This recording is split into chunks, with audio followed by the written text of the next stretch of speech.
திராவிட முன்னேற்ற கழகம் 2020 கிட்டத்தட்ட 4 வருஷத்துல கடனுடைய அளவு 4,38,000 கோடி.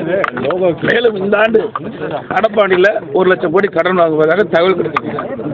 ஆக இவ்வளவு கடன் வாங்க வேண்டிய அவசியம் என்ன? இன்றைக்கு வருவாய் அதிகரிச்சிருக்குது.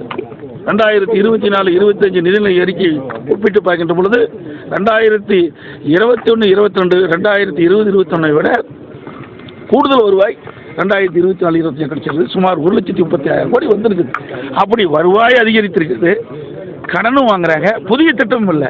அதனால தான் சந்தேகம் ஏற்படுது. அதன் அடிப்படையில் தான் நேற்று அந்த கருத்து தெரிவிச்சு. அதாவது திராவிட முன்னேற்ற கழக தேர்தல் அறிக்கையில் திராவிட முன்னேற்ற கழகம் ஆட்சிக்கு வந்தால் அரசு பணியிடங்கள் 4 லட்சம் காலியாக இருக்கின்றது, அதை நிரப்பப்படும் என்று அந்த அரசு ஊழியர்களை ஏமாற்றி இளைஞர்களை ஏமாற்றி வாக்களை பெறுவதற்காக அந்த அறிவிப்பை கொடுத்தாங்க. திராவிட முன்னேற்ற கழகம் 2021 ஆட்சிக்கு வந்த பிறகு இப்பொழுது 2025 நிதிநிலை அறிக்கையில் தெரிவித்தாங்க 50,000 பேர்களுக்கு தான் புதிதாக வேலைவாய்ப்பு கொடுக்கப்பட்டிருந்தது அவருடைய செய்தி. ஆக 4 லட்சம் காலி பணிகளை இதுவரை நிரப்பவில்லை. அது கொடுக்கப்பட்ட வாக்குறுதியை நிறைவேற்றவில்லை.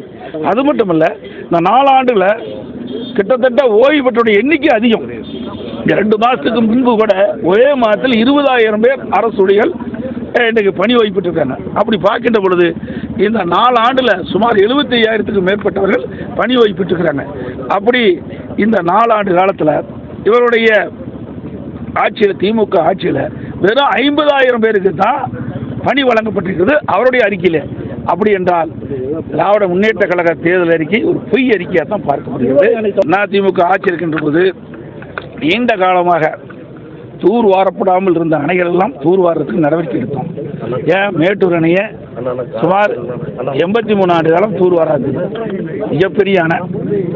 அந்த அணையில் தூர் வார வேண்டும் என்று கருதி விவசாயிகள் இலவசமாக, எந்த கட்டணம் இல்லாமல் இலவசமாக அங்கங்கே இருக்கின்ற வருவாய்த்துறை அதிகாரியிடத்திலும் வேளாண்மை துறை அதிகாரியிடத்திலும் சான்றிதழை பெற்று அந்த மேட்டூர் அணையிலிருந்து பண்டல் மண்ணை அள்ளி செல்லலாம் என்று அறிவிப்பு கொடுத்து ஒரு நாளைக்கு 5,000 மாதிரியில் அந்த பண்டல் மண் அள்ளிட்டு போனாங்க. அதே மாதிரி நீங்கள் கேட்ட இந்த சிறுவாணிலையும் என்னுடைய அதிமுக ஆட்சியில் தூர்வாரத்துக்கு நடவடிக்கை எடுத்தோம். அது மட்டும் இல்லை, பல அணைகள் தமிழகத்தில் எந்தெந்த அணையில் வண்டல் மண் இன்னைக்கு தேங்கி இருந்ததோ அதையெல்லாம் அள்ளுவதற்குண்டான நடவடிக்கை அதிமுக ஆட்சியில் எடுத்தோம்.